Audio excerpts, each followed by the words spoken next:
केदारनाथ धाम के कपाट इस साल 4 मई को खुलने हैं, लेकिन इस साल भी यात्रियों के लिए बाबा केदार के दर्शन का सफर आसान नहीं रहेगा। केदार घाटी में चारों तरफ बर्फ ही बर्फ। केदारनाथ धाम की ओर जाने वाले रास्तों पर लगातार गिरते एवलांच के चलते यात्रा मार्ग खतरनाक बना हुआ है। मंदिर के रास्ते में और आसपास कई फुट बर्फ जमी हुई है। बर्फ को साफ करने के लिए मजदूर और इंजीनियर लगे हुए हैं। मंदिर परिसर से बर्फ हटा दी गई है। भगवान शिव की उत्सव यात्रा उखी मठ से 30 अप्रैल को रवाना होगी, जो कि 3 मई को शाम केदारनाथ पहुंचेगी। पूजा अर्चना के बाद केदारनाथ के कपाट 4 मई को आम लोगों के लिए खोल दिए जाएंगे। चारों धाम के कपाट हर साल अक्टूबर नवंबर में सर्दियों में श्रद्धालुओं के लिए बंद कर दिए जाते हैं, जो कि अगले साल अप्रैल मई में दोबारा खोले जाते हैं। लोकसभा चुनाव के 7वें चरण के लिए आज प्रचार का आखिरी दिन है। आज शाम 5 बजे चुनाव प्रचार थम जाएगा। 7वें चरण में 9 राज्यों की 89 सीटों पर चुनाव होना है। इस चरण में गुजरात की सभी सीटों पर मतदान होगा। प्रियंका आज प्रचार के आखिरी दिन भी रायबरेली में लोगों से मिलकर सोनिया के लिए मांगेंगी वोट। कांग्रेस उपाध्यक्ष राहुल गांधी आज पंजाब और उत्तर प्रदेश में चुनाव प्रचार कर रहे हैं। राहुल आज पंजाब के बठिंडा, फरीदकोट में जनसभा करेंगे। राहुल गांधी आज यूपी के कानपुर में भी चुनाव प्रचार करेंगे। दोपहर 3 बजे राहुल गांधी कानपुर में कांग्रेस उम्मीदवार श्री प्रकाश शुक्ल के पक्ष में जनसभा करेंगे। रायबरेली में मां सोनिया गांधी का चुनाव प्रचार कर रही प्रियंका गांधी ने मोदी के 56 इंच के सीने वाले बयान पर कसा तंज। प्रियंका ने कहा, देश को 56 इंच के सीने की नहीं बल्कि दरिया जैसे दिल की जरूरत। इसे चलाने के लिए 56 इंच के सीने की जरूरत नहीं है। इसे चलाने के लिए दरिया जैसा दिल चाहिए। प्रियंका ने कहा कि देश को चलाने के लिए सत्ता का क्रूर बल नहीं, एक नैतिक शक्ति चाहिए। इसे चलाने के लिए अपनी क्षमताओं का प्रदर्शन नहीं बल्कि दृढ़ता चाहिए। प्रियंका ने रायबरेली में भी इंदिरा और राजीव गांधी की शहादत की ओर इशारा कर इमोशनल कार्ड खेलने की कोशिश की। ये आपका देश है, जिसके रखवाले आप हैं। ये मेरा देश है। मेरी रगों में जो खून दौड़ता है, इस देश की मिट्टी में मिल चुका है।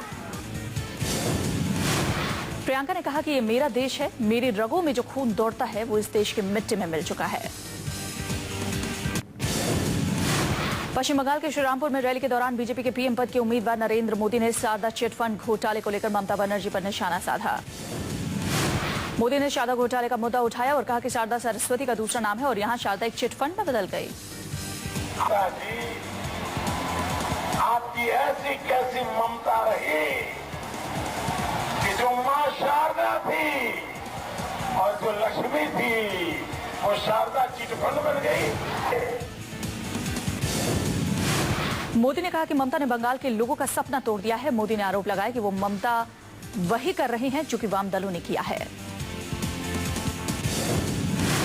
मोदी के आरोपों से गुस्से में आए तृणमूल कांग्रेस प्रवक्ता डेरेक ओब्रायन ने ट्वीट कर मोदी को गुजरात का कसाई करार दिया। डेरेक ओब्रायन ने कहा है कि अगर मोदी ममता पर लगाए आरोपों को साबित नहीं करते तो जीएमसी उनके खिलाफ मानहानि का केस करेगी। बीजेपी का नया दाव, वाड्रा पर जारी की वीडियो फिल्म दामाद श्री के नाम से जारी की। बीजेपी ने कांग्रेस को वाड्रा के मुद्दे पर चुप्पी साधने पर किया सवाल। कांग्रेस अध्यक्ष सोनिया गांधी और राहुल गांधी को किया कटघरे में खड़ा। बीजेपी ने रॉबर्ट वाड्रा के बहाने सोनिया राहुल पर बोला हमला। बीजेपी ने यूपीए सरकार पर लगाया वाड्रा की मदद का आरोप। बीजेपी ने कांग्रेस के नेताओं पर साधा निशाना, पूछा रॉबर्ट वाड्रा का इकोनॉमी मॉडल क्या है, कैसे वाड्रा की संपत्ति 2-3 लाख से पहुंची 300 करोड़। आरएलडी नेता अमर सिंह ने बीजेपी पर बोला हमला, कहा बिना सबूत के वाड्रा पर निजी हमला करना गलत। वाराणसी में चुनाव प्रचार के दौरान आम आदमी पार्टी के संयोजक अरविंद केजरीवाल ने नरेंद्र मोदी पर साधा निशाना। चाहिए जी मुख्यमंत्री की कुर्सी छोड़ने के लिए कलेजा चाहिए, कलेजा। मुख्यमंत्री की कुर्सी छोड़ने के लिए जिगरा चाहिए, जिगरा। 56 केजरीवाल ने कहा कि सीएम की कुर्सी छोड़ने के लिए जिगरा चाहिए। वाराणसी के केजरीवाल नरेंद्र मोदी के खिलाफ चुनाव लड़ रहे हैं। खुद को भगोड़ा बताए जाने का जवाब देते हुए केजरीवाल ने कहा कि सीएम की कुर्सी छोड़ने के लिए जिगरा चाहिए। 56 इंच की छाती से काम नहीं चलता। केजरीवाल ने कहा कि नरेंद्र मोदी के खिलाफ उनकी लड़ाई प्रतिष्ठा की लड़ाई नहीं बल्कि देश को भ्रष्टाचारियों से बचाने की लड़ाई है। केजरीवाल ने मोदी और राहुल गांधी पर चुनाव प्रचार में 5-5 हजार करोड़ रुपए खर्च करने का आरोप लगाया। केजरीवाल ने कहा कि कॉर्पोरेट कांग्रेस और बीजेपी को फाइनेंस कर रहे हैं। 1000 करोड़ रुपए खर्च कर रहे हैं नरेंद्र मोदी जी अपने चुनाव पे। 5000 करोड़ रुपया, 5000 करोड़ रुपया खर्च कर रहे हैं राहुल गांधी जी अपने चुनाव पे, कहां से?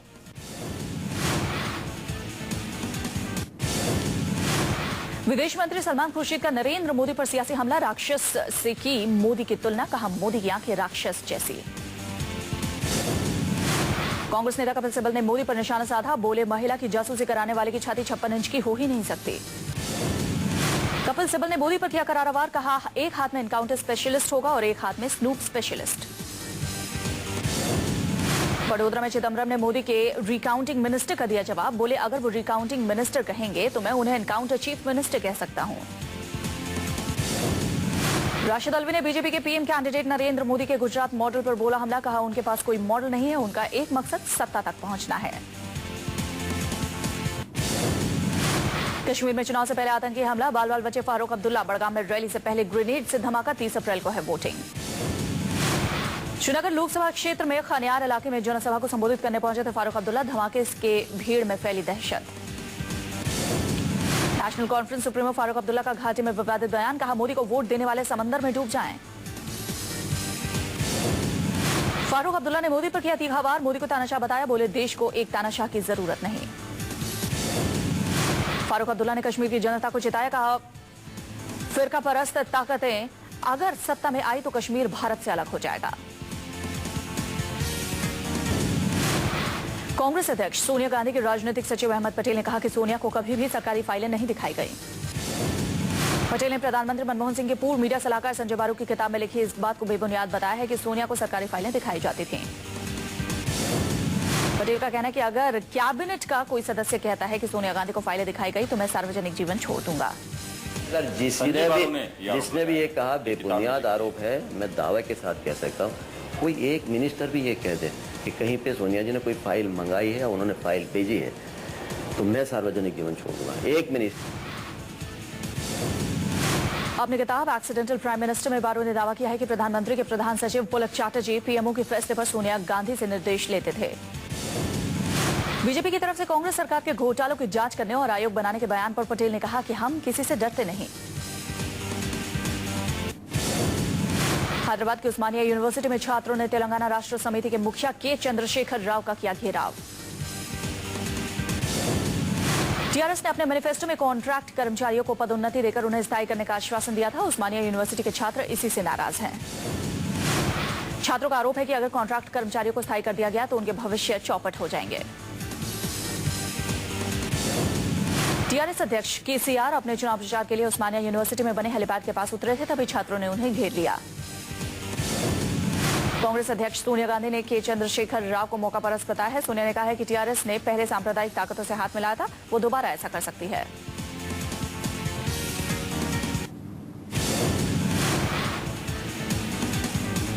पूर्व सेनाध्यक्ष और बीजेपी के गाजियाबाद से उम्मीदवार जनरल वीके सिंह ने मुंबई में हुए चुनाव को लेकर सरकार पर सवाल खड़े किए हैं। जनरल वीके सिंह ने कहा है कि 2 लाख मतदाताओं का नाम ना होना कोई गड़बड़ी नहीं कही जा सकती। जनरल वीके सिंह ने चुनाव आयोग से मुंबई में सप्लीमेंट्री इलेक्शन कराने की मांग की है। अहमदाबाद में चुनाव प्रचार के दौरान बीजेपी नेता सुषमा स्वराज ने कहा कि कांग्रेस सरकार ने 10 साल में महंगाई बढ़ाई है।